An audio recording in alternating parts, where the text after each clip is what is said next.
Imagine waking up one morning and realizing that the voice guiding your thoughts is no longer your own.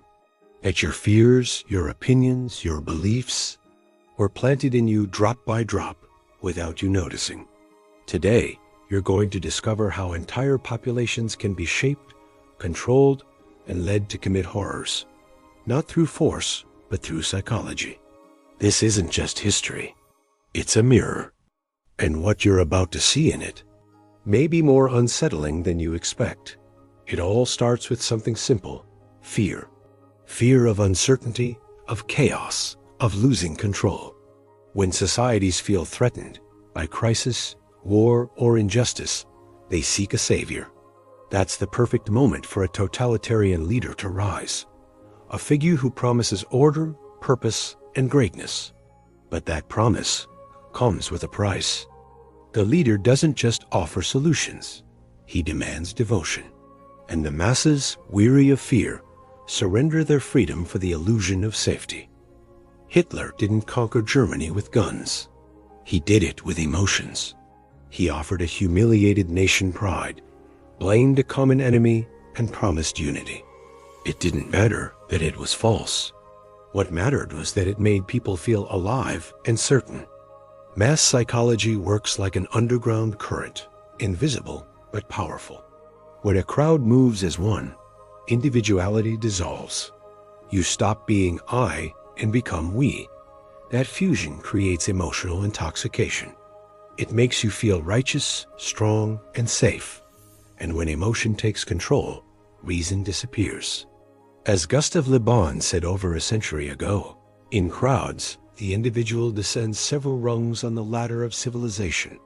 The larger the crowd, the less it thinks, and the more it reacts. That's why dictatorships don't just need soldiers.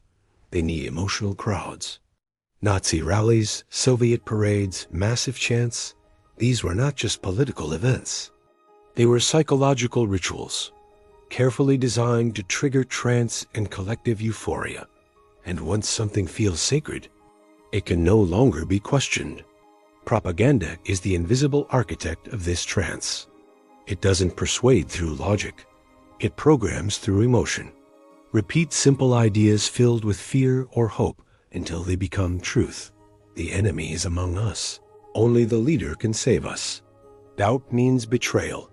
At that point, obedience no longer needs to be forced. You obey willingly. And worse, you believe it's your own choice. But manipulation no longer marshes under red flags. Today, it hides behind trends, opinions, and viral content. Every like, every share, every wave of outrage feeds an algorithmic system that rewards emotion over thought. We think we're free, yet we follow a new kind of dictator, the algorithm. Think for a moment. How many of your opinions are truly yours? And how many are echoes of the crowd, repeated until they became part of you? The mechanism hasn't changed, it's just gone digital. Yesterday's plazas have become today's comment sections. The banners are hashtags.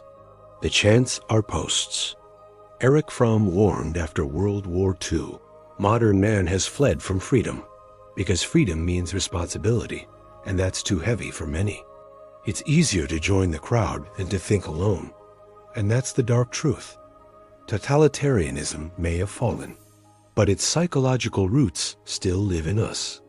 Every time we cancel instead of debate, every time we share without questioning, every time we attack those who think differently, we recreate the same mental patterns that gave birth to fanaticism.